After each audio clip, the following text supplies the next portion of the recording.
Hi guys, I want to share a story today. இது என்ன அப்படின்னா ஒரு ரியல் ஸ்டோரி. ஆக்சுவலாக வந்து ஒருத்தங்க எப்படி ஒரு 5 லட்ச ரூபா லாஸ் பண்ணாங்க, அப்புறம் நாங்கள் எப்படி ரிகவர் பண்ணோம் அப்படின்னு தான் சொல்ல போகிறோம். லைக் ஒரு 1.5 months முன்னாடி நம்ம ஒரு மார்த்தனம் சரௌண்டிங்கில் ஒரு வீடியோ போட்டிருந்தோம், ஒரு வீடு போட்டிருந்தோம், நல்ல ஒரு வீடு போட்டோம், டாக்குமெண்ட்லாம் கிளியராக செக் பண்ணோம், எல்லாமே கிளியராக தான் இருந்தது. தென் நாங்கள் வந்து வீடியோ ஷூட் பண்ணி வீடியோ போட்டோம், ஒரு மண்டே மாதிரி போட்டோம் நாங்கள் வீடியோ. அப்புறம் என்ன நடந்தது அப்படின்னா ஒரு மண்டே ஈவினிங் ஒரு 3 பேர் வந்திருந்தாங்க, அவங்களுக்கு காமிச்சு கொடுத்து நடத்த. ஸோ நெக்ஸ்ட் டே என்ன அப்படின்னா ஒரு 6-7 பேர் வந்திருந்தாங்க, எல்லாரையும் காமிச்சு கொடுத்துருந்தோம். அதுக்கு அடுத்த நாளும் ஒரு 6-7 பேர் வந்திருந்தாங்க. அதில் என்ன அப்படின்னா ஒரு 2 பேரை மட்டும் நாங்கள் செலக்ட் பண்ணி வச்சுருந்தோம். லைக் அவங்க வந்து வாங்க ரெடியாக இருந்தாங்க. அப்புறம் அந்த பார்கெனிங் டாக்கில் ஓடிட்டு இருந்தது. அப்போது சடனாக ஒரு நம்ம செல்லர் சைட்லேருந்து ஒரு கால் வந்தது. இந்த மாதிரி ஒரு ஈவினிங் வந்து ஒரு கால் வந்தது. இந்த மாதிரி நாங்கள் வந்து லேண்டை இப்போ விற்கலை, வீடு விற்கலை, ஃபேமிலியில் சின்ன இஷ்யூ இருக்குது, ஒய்ஃபு சம்மதிக்கலை அப்படின்னாங்க. அப்புறம் நாங்கள் வந்து போட்டோம், இந்த மாதிரி வீடு சோல்ட் அவுட் ஆகிடுது, அவைலபிள் இல்லை அப்படின்னு. ஆக்சுவலாக என்ன நடந்திருக்கு அப்படின்னா நம்ம ஃபஸ்ட்டே காமிச்சோம் இல்லையா, அதில் ஒருத்தங்களே என்ன அப்படின்னா டைரெக்டாக நம்ம செல்லரை அப்ரோச் பண்ணியிருக்காங்க. ஸோ அவங்களும் ஓகே நமக்கு சேல் பண்ணிடலாம், நீங்கள் பை பண்ணுங்க அப்படின்னு சொல்லிட்டு அவங்களும் அக்ரி பண்ணிட்டாங்க. அப்புறம் என்ன நடந்திருக்கு அப்படின்னா அந்த வீக் எண்ட்லேயே, அதாவது வெள்ளிக்கிழமை நம்ம ரெஜிஸ்ட்ரேஷன் பிளான் பண்ணியிருக்காங்க.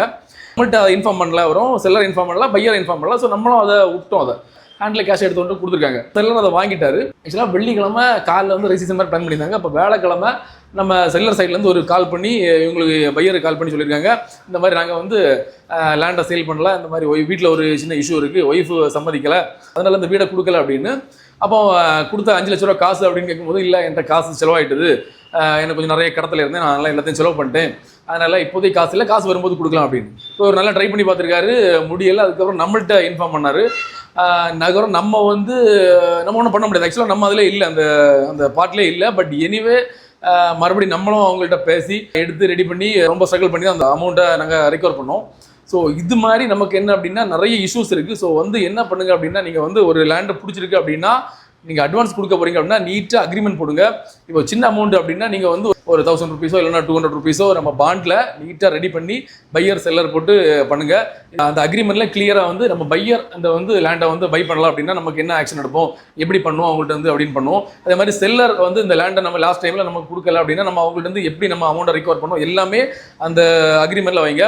அந்த அக்ரிமெண்ட்டோட எண்ட் டேட் எவ்வளோ அது எல்லாமே கிளியராக மென்ஷன் பண்ணுங்கள். ஸோ இந்த மாதிரி நீட்டாக பண்ணுங்கள். இல்லை நீங்கள் ஒரு பெரிய அமௌண்ட்டாக நீங்கள் வந்து அட்வான்ஸாக கொடுக்குறீங்க அப்படின்னா இந்த அட்வான்ஸ் பத்திரத்தை நம்ம வந்து ரெஜிஸ்டர் பண்ணலாம். ஸோ அந்த ரெஜிஸ்டர் ஆஃபீஸ்லேயே வந்து நீங்கள் போனீங்க அப்படின்னா ஈஸியாக பண்ணி கொடுப்பாங்க. ஸோ உங்களுக்கு அப்படி பண்ணிடலாம். நீங்கள் வந்து அமௌண்ட்டை லூஸ் பண்ணிடுறாங்க. இல்லை அப்படின்னா நல்ல ரெப்யூட்டட் ரியல் எஸ்டேட் ஏஜென்ட்ஸ் இருக்காங்க இல்லையா, ஸோ அவங்களுக்கு கூட டைப் பண்ணுங்கள். ஸோ அவங்களுக்கு வந்து நிறைய இந்த மாதிரி பண்ணி கொடுத்துருப்பாங்க. அவங்களுக்கு கரெக்டாக என்ன பண்ணணும், எப்படி ரிகவர் பண்ணணும், இல்லை எப்படி கொடுக்கணும் எல்லாமே தெரியும். ஸோ அந்த மாதிரி உள்ள கரெக்டான ஆள் கூட நீங்கள் டைப் பண்ணி நீங்கள் பண்ணும்போது மட்டும்தான் உங்கள் அமௌண்ட் சேஃபாக இருக்கும். அட்வான்ஸ் அமௌண்ட் கொடுக்கும்போது கூட நீங்கள் பேங்க்கில் ட்ரான்ஸ்ஃபர் பண்ணுங்கள், இல்லை அப்படின்னா நம்ம யூபிஐயில் ட்ரான்ஸ்ஃபர் பண்ணுங்கள்.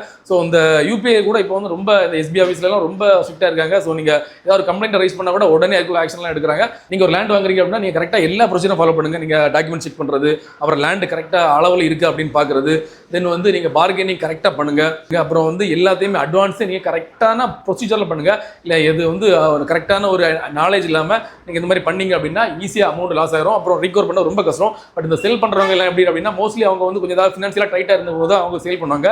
ஸோ அப்படிப்பட்டவங்கள்ட்ட நம்ம காசு கொடுக்கும்போது கரெக்டாக நீங்கள் பண்ணலாம் அப்படின்னா எல்லாருமே அப்படின்னு சொல்ல முடியாது. பட் மேபி கொஞ்சம் மக்கள் வந்து நம்ம வந்து வாங்க அமௌண்ட்டை ரிகவர் பண்ணுற ரொம்ப கஷ்டமாக இருக்கும். அப்புறம் பி சேஃப், ஹாப்பி பை.